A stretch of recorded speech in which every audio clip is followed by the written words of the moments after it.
Hi guys, welcome back to another episode of Eatbook Cooks. Today we're gonna make Singapore noodles.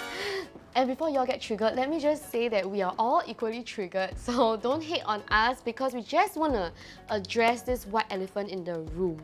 Singapore noodles, what is this dish that no Singaporeans have heard about? Okay, actually we have all heard about it, but we have mostly seen them on menus overseas like Australia, UK, US, and guess what? Even during a work trip to Darwin, okay, the freaking outbacks, there was this dish called Singapore noodles in a menu of a food court. What is this atrocity? So before we tell you what we found on the internet about this dish, let us go check with our colleagues outside what they think Singapore noodles is. Hi Renee! What is happening? Oh! This is not a playground. I got a question for you. I'm scared. Okay, so right, have you heard of Singapore noodles? What do you mean? Is the Angmo country, the Chinese restaurant, they have this? They call it Singapore noodles, Yes, right? correct. Have you tried it before? We tried before in San Fran with Rainer. And And everyone else who was there. Oh, y'all covered Singapore noodles? Yeah, I think there's a video on YouTube where he like debunked the mystery of why it's called Singapore noodle. Oh, and we even went undercover, right, and interviewed the restaurant owner, and we have to blur the face of the girl because she was like, I don't know why it's actually my boss called it, but I don't even think it's from Singapore. Hi. Can I just ask, do you know who created the Singapore noodle? Who created? Yeah. Of course, my owner. Your Making the owner. recipe. So you have tried Singapore noodles overseas before in San Fran, right? What does it taste like? What I remember about it is that it's just stir-fried in a wok, and I think they add like curry seasoning, which is super strange. Yeah. It's sad I think it's such a like disservice to Singapore cuisine. Yeah. We are not represented by Singapore noodles and we will not have any more comments on it, okay? So yeah, Renee is well versed with this dish, but it's because she tasted it in San Fran, not Singapore. So we have picked the more popular version because there's so many versions of this Singapore noodles. It's a dry tossed curry bee hoon dish. I've actually seen pictures of a darker shade on the net. So they use egg noodles, maybe for chewer texture, and the base is more soy sauce than curry. But yeah, we're gonna try the more popular one today. So let's get cooking. So let's start with the bee hoon, aka rice vermicelli. What I like to do is soak it with cold water. A lot of the recipes actually call for like boiling water or hot water, but I feel like when you stir fry it, right, it just becomes mush because it gets too soft and it gets easily cut by anything. So you just want to soak it thoroughly, make sure everything is submerged. So set the bee hoon aside and we're going to make the sauce for the bee hoon. What you need is Shaoxing wine, oyster sauce, light soy sauce, curry powder, salt, sesame oil, sugar, and a pinch of white pepper. So pour everything in one bowl, mix it up until well combined. It smells like marinade for chicken already. Keep the sauce on one side. Now we're gonna cook the different ingredients in the noodles that we have to cook separately, and that is the egg as well as the ground chicken. We're using ground chicken to make this dish more universal so that everybody can try, but there are many varieties outside. Some people use char siu, some people use mock meat, some people use pork, so it's totally up to you. So we're just gonna cook this dish using one frying pan, and what you need to do is keep it on medium heat. And then with a little bit of oil, we have to fry our beaten egg up. So we just want to cut it up, make sure that it's in little bits so that it will be a pop of color in our Singapore noodles. Okay, very fast one, that's it. Then you put it on one side.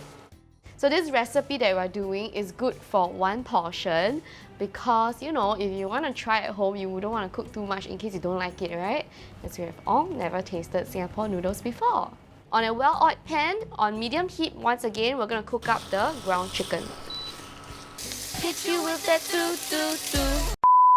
So it's actually done when you see a little bit of searing, a little bit of golden brown on the edges. And then, similar to the egg, just set it aside. So for the Singapore noodles, you can add your choice of vegetables, your choice of proteins, but today our choice of vegetables and proteins are onion, a bit of garlic and ginger, some shrimp, bell peppers and tauge. So just like fried rice, you want to cook the aromatics first. Because these three items, they cook at different speeds, right? You want to first sweat the onions, let it cook first. I don't know about you lah, but I love onions. My favorite way to eat onions is to caramelize them. Even better, when they turn soft and they become onion jam.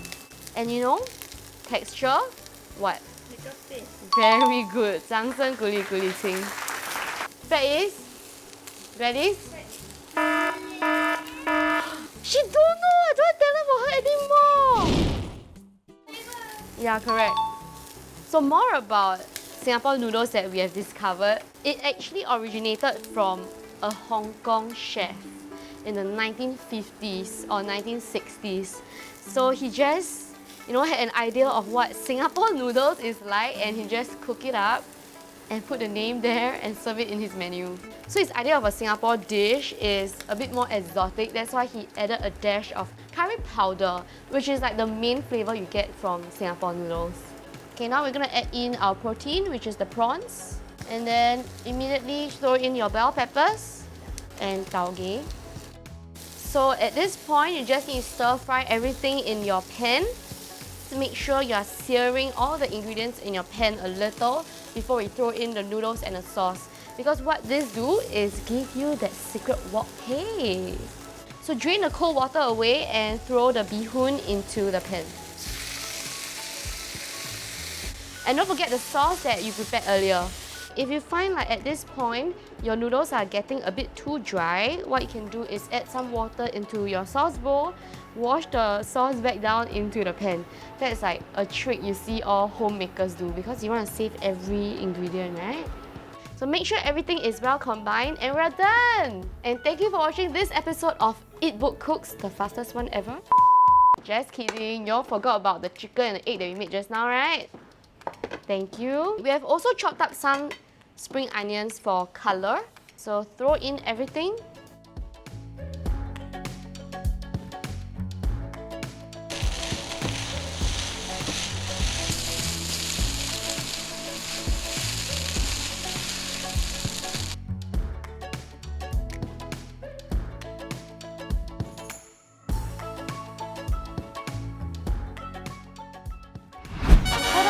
And we're done! So feel free to garnish with cilantro, more spring onions, more greens to make it look more beautiful.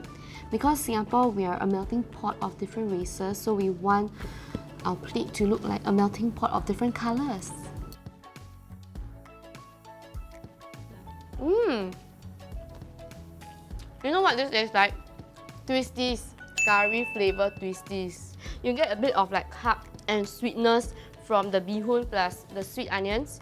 Then you get that punch of curry flavor from the curry powder. I feel like it's a really good bee hoon dish, but definitely does not represent any of our Singapore cuisine in any form. Maybe it just tastes a bit Asian or... Since Renee has tasted it at San Fran before, let's ask her to come into the studio to test this plate. Renee! Okay, Hey, it smells good like curry powder. Yeah. Good job.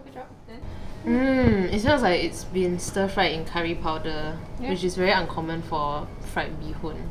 But I will never see this at a Chinese restaurant, like those banquet restaurant. Okay, let's cheers. How you fry until so soft the bee hoon? Wow, very punk. So do you think this is what you think Singapore noodle would taste like? It's super different from what I had in San Fran. I actually went to look at the article I wrote about it, and then I described it as Asian pesto because it's very green. They put in like green veggies. So the one you tried is green Yes. It tasted like green curry? Yeah, I think they like pour green curry on top. Wow, that's an abomination. It's super not Singaporean. Yeah. Actually, to be honest, I don't even know how it tastes like the Singapore noodle that other countries are selling. Question, so will you call this Singapore noodles? No, I'll call it noodles. Chiara noodles. Oh my god, we're thinking the same thing. If you want like proper, legit Singapore noodles that are nice, I would recommend mee soto or laksa or Hokkien mee.